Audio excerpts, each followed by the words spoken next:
हाँ जी, हेलो है, नमस्कार, राम राम, सत अस्सलाम वालेकुम। मैं नवीन चौधरी, आप देख रहे हैं। पिछली क्लास में हमने पढ़े थे, कहाँ तक टैग वर्ड पढ़ दिए थे। आज हम उससे आगे के पढ़ेंगे रोजगार, व्यवसाय, उच्च ग्रेड, मातृभाषा और बहुभाषा, नेगेटिव और पॉजिटिव टैग वर्ड। बहुत बहुत ज्यादा आपको हेल्प मिलेगी। जो बच्चे बहुत कम समय में सीटेट क्लियर करना चाहते हैं उनके लिए क्या है, 101% क्या है भाई, 101% बहुत बहुत इंपॉर्टेंट है उनके लिए। ठीक है, मोस्ट इंपॉर्टेंट आप बोल सकते हो, बहुत इंपॉर्टेंट है। आप इसके आधार पे प्रश्न को सही, अगर आपको सही पूछा गया है तो आप पॉजिटिव टैग वर्ड जिस ऑप्शन में उसको सिलेक्ट करें। अगर आपको गलत कदम पूछा गया है तो आप नेगेटिव वाले टैग वर्ड जिस ऑप्शन में उसको सिलेक्ट करें। बहुत आपको सहायता मिलती है, आपको सीटेट पास करने में बहुत ज्यादा महत्वपूर्ण होते हैं टैग वर्ड। तो चलिए शुरू करते हैं। वेतन और अभ्यास। अभ्यास कि बच्चे को कोई भी काम करे, कोई भी अगर वो पढ़ रहा है, लिख रहा है, खेल रहा है, किसी भी चीज में उसमें क्या हो, अवधान ना आए, वेदन ना आए, और उसको अत्यधिक अभ्यास नहीं करवाया जाए। क्या अभ्यास जरूरी है, पर वेदन और अभ्यास जब आपके साथ में आए तो आपको क्या करना है, उसको नेगेटिव करना है। फिर आता है समालोचनात्मक चिंतन। समालोचनात्मक चिंतन होना चाहिए बच्चे में। फिर आता है पृथक्करण और नामांकित करना।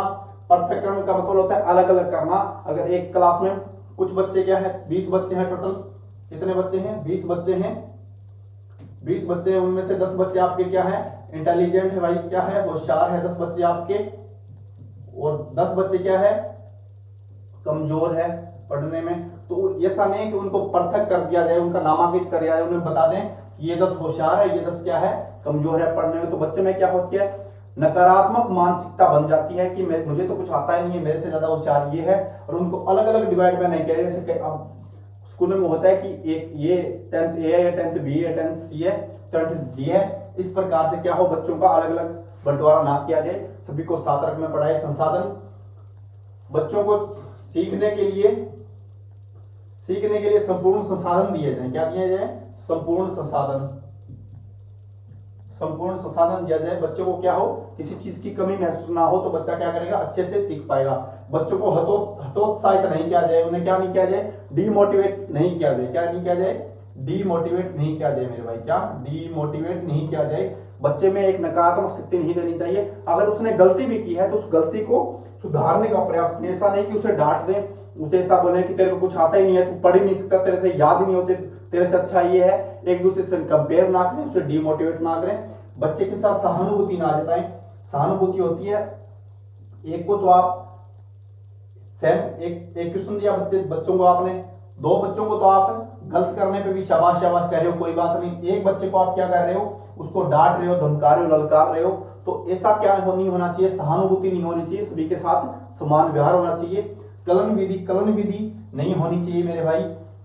फिर आता है प्रोत्साहित।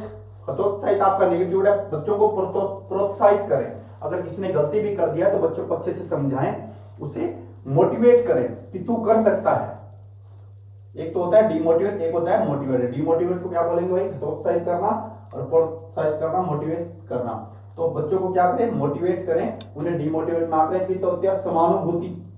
सभी के लिए क्या हो, सभी के लिए एक जैसा, आपकी जो रुचि है, आपका जो प्यार है, वो सभी के लिए समान हो। क्या हो, सभी के लिए समान हो। एक ऐसा नहीं है अध्यापक एक दूसरे में क्या करें, मतभेद ना करे, और क्या ना हो, समानुभूति होनी चाहिए, ना कि सहानुभूति।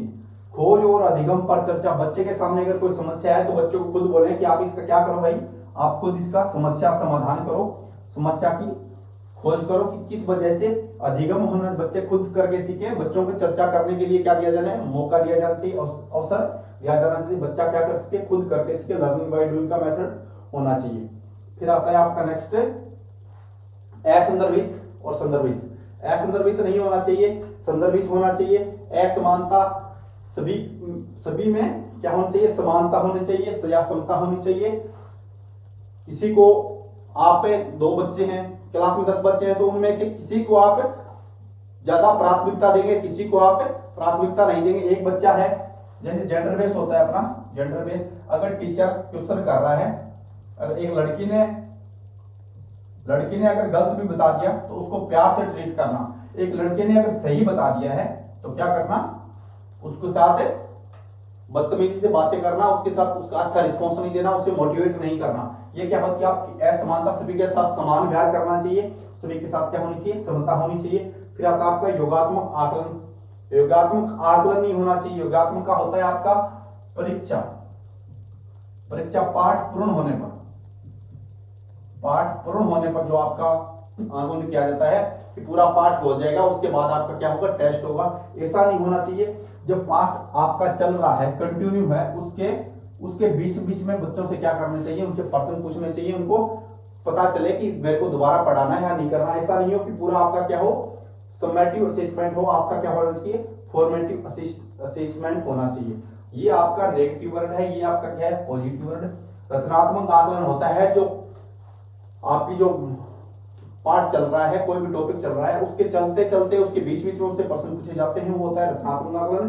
पाठ या कोई भी यूनिट कंप्लीट होने के बाद में आपका जो आकलन होता है, जो टेस्ट होता है, वो होता है आपका योगात्मक आकलन।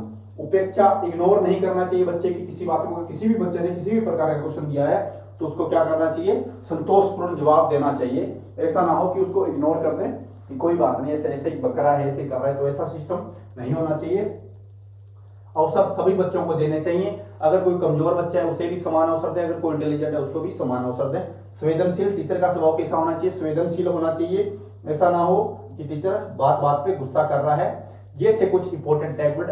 उम्मीद करता हूं आपको पूरे अच्छे से समझ में आए होंगे। अगर किसी को कोई दिक्कत है तो भाई आप कमेंट में बता सकते हो, आपकी 100% अच्छे से समझाया जाएगा। दोबारा क्लास ले लेंगे, अगर आपको समझ में नहीं आई तो दोबारा से करवा देंगे।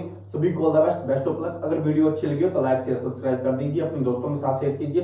कल से अपन बिहार शिक्षक भर्ती की सीडीपी की क्लास और पेडागोजी की क्लास के कुछ इंपॉर्टेंट क्वेश्चन जो बिहार के प्रीवियस ईयर के जो भी पेपर हुए हैं उनमें आए हैं, उनसे संबंधित कल से आपकी क्लास कंटिन्यू होगी।